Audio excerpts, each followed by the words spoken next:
एक जंगल में एक हरिया नाम का टिड्डा रहता था। वह दिन भर कुछ नहीं करता था। कभी बेवजह ही नाचता रहता था या फिर इधर उधर घूम करके अपना टाइम पास करता था। इस जंगल में एक लालू चीता भी रहता था, जो कि बहुत ही ज़्यादा मेहनती था। वह दिन भर अपना काम करता था। एक दिन लालू अपना खाना लेकर जा रहा था। तभी हरिया टिड्डा उसका मजाक उड़ाने की कोशिश करता है। ओ लालू, तुम इतनी मेहनत क्यों करते हो?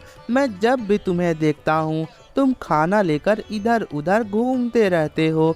क्या तुम भूखड़ हो?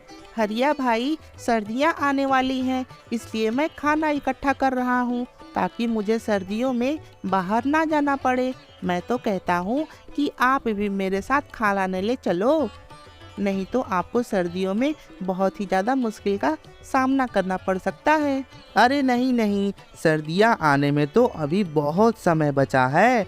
मैं तुम्हारे जितना मेहनत नहीं कर सकता। क्या आप इस खाने को मेरे घर तक पहुंचा सकते हैं? मैं बहुत ज़्यादा थक गया हूं और यह खाना भी बहुत भारी है। मैंने तुमसे कहा ना कि मुझे काम करना बिल्कुल पसंद नहीं। मैं तुम्हारी कोई मदद नहीं कर सकता। लालू वहाँ से अपना खाना उठाता है और अपने घर पहुँच जाता है। उसने अपने घर के अंदर बहुत सारा खाना इकट्ठा करके रखा था, ताकि उसे सर्दियों में बाहर खाना ढूंढने ना जाना पड़े। इधर हरिया टिड्डा दिन भर अपना समय इधर उधर घूम करके या नाच गाकर बिता रहा था। धीरे धीरे समय बीतता है और सर्दियों का मौसम शुरू हो जाता है। सर्दियों में हरिया की हालत खराब होने लगती है, क्योंकि उसके पास ना तो घर था और ना ही खाने को कुछ खाना। अब मैं क्या करूं? मुझे बहुत ज़्यादा ठंड लग रही है। मेरे पास तो घर भी नहीं है और मुझे भूख भी लगी है। मेरे पास खाना भी नहीं है। अब मैं क्या करूं? मुझे लालू की बात मान लेनी चाहिए थी। अच्छा हुआ मैंने इतना सारा खाना इकट्ठा कर लिया था। अब मुझे कोई दिक्कत नहीं है। अब मैं आराम से पूरी सर्दी यहाँ बैठकर खाना खाऊंगा। लेकिन पता नहीं हरिया भैया कैसे होंगे। उन्होंने तो खाना इकट्ठा ही नहीं किया था और उनके पास तो अपना घर भी नहीं है। अब मुझसे इतनी ठंड और इतनी भूख बर्दाश्त नहीं होती। लगता है अब मुझे लालू से मदद मांगनी ही पड़ेगी।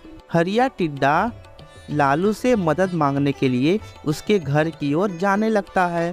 थोड़ी देर में वह उसके घर के पास पहुंच जाता है। लालू मेरे दोस्त, दरवाज़ा खोलो। मुझे बहुत तेज़ ठंड लग रही है और मुझे बहुत तेज़ भूख भी लगी है। प्लीज़ मेरी मदद करो। लालू हरिया को अपने घर के अंदर बुला लेता है। लालू मेरे दोस्त, मुझे कुछ खाने को दो। मुझे बहुत तेज़ भूख लगी है। नहीं हरिया, मैं तुम्हें खाने को नहीं दे सकता। अगर मैं तुम्हें अपना खाना दे दूंगा तो मेरे पास खाने की कमी पड़ जाएगी, इसलिए तुम यहाँ से चले जाओ। नहीं, मैं ज़्यादा खाना नहीं मांग रहा हूँ।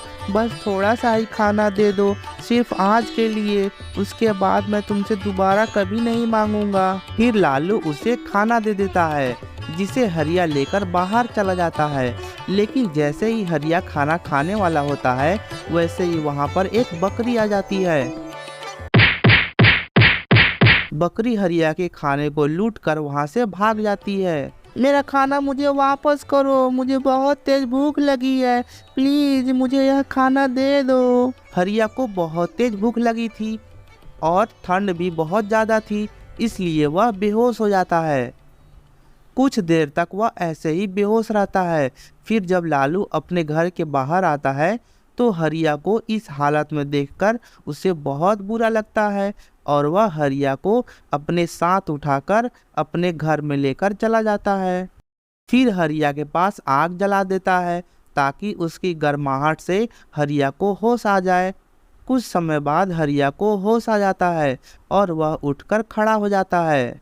अरे मैं यहाँ कैसे आ गया? मैं तो बाहर था। तुम ठंड से बेहोश हो गए थे, इसलिए मैं तुम्हें यहाँ उठा कर ले आया। तुम्हारा बहुत बहुत शुक्रिया लालू, तुम बहुत अच्छे हो। लेकिन मैंने तुम्हारा एक बार मजाक उड़ाया था, इसके लिए मुझे माफ़ कर देना। कोई बात नहीं, मैंने तुम्हें माफ़ कर दिया। अब तुम मेरे साथ ही रहना जब तक सर्दियाँ ख़त्म नहीं हो जाती। फिर दोनों साथ साथ खुशी खुशी रहने लगते हैं और दोनों पक्के दोस्त बन जाते हैं।